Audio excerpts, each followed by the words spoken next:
Meron nga pala kaming pupuntahan kaya ligpit muna tayo ng higaan para maging kaaya-aya naman. So eto nga, itutupi ko na muna itong duvet namin. Ayoko talaga ng duvet kasi ang kapal-kapal, hindi naman nakatodo yung aircon namin sa gabi. So anyway, inalis ko na muna lahat ng mga unan punda for the pagpag lang tayo dito ng bedsheet at inangat ko nga lang muna itong aming kutsyon. So meron akong susubukang bagong vacuum dito. This is from Gabor. So baka lang may mag-comment na naman, sasabihin ginagawang content, naglilinis lang. Kung hindi magko-content, hindi maglilinis.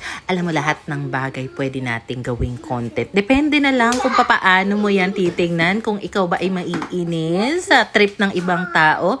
Kung ikaw ba ay mai-inspire. Dahil naglilinis lang naman ako, pero kinontent ko. And dahil affiliate tayo, ginawa natin ang paraan para kahit papaano naman magkaroon tayo ng possible income. At ang pinaka-importante dyan, kung ito ba ay nagpapasaya sa tao na nag-upload ng ganitong klaseng video, hayaan na natin sila. So anyway, eto na nga, at for the linis na nga ako dito. In fairness talaga, na-amaze ako dahil malakas ang suction nito at saka ang gaan-gaan niya talagang gamitin. Hindi siya katulad ng iba na may kabigatan. Ito, approve sa akin itong Gabor na vacuum. Nalito pa. So, vinacuum ko na rin itong ilalim ng lagayan namin ng mga stuffed toys ng mga bata. And meron pala nagtatanong kung itong electric fan kung maliit na ginagamit dito sa kwarto, kung malakas daw ba ang buga niyan.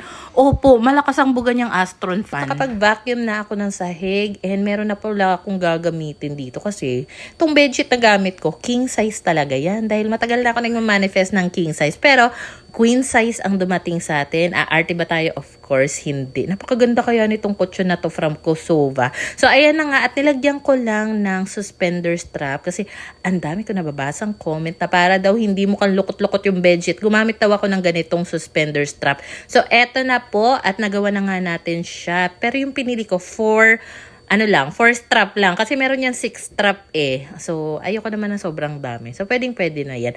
And this is the final look. Final look, binaba ko lang naman yung bed ko. So, nag-isip ko nga nung binaba ko siya. Ay, dapat pala 6 straps na. Pero, pwede na yan. Hindi na tayo mag-iinarte pa. So, next naman ay nag-dust mite vacuum lang ako nitong mga unan at higaan namin. At ang ginamit ko nga pala is from Haier. So, i-arrange ko lang itong mga unan namin dito. Meron kaming 4 na unan at isang bolster pillow and yung maliit naming fan from Astron. Cute size lang yan pero in fairness talaga malakas yung buga ng ganyang electric fan. So eto nga pala at binalik ko lang din itong duvet dahil gustong-gusto ni Pingoy ginagamit yan. Ako ayoko. Parang ang kapal-kapal niyan. Nagta 27 lang naman ang ginagamit namin sa aircon at saka electric fan para hindi malakas konsumo sa kuryente. So anyway, ayun lang naman. Thank you for watching.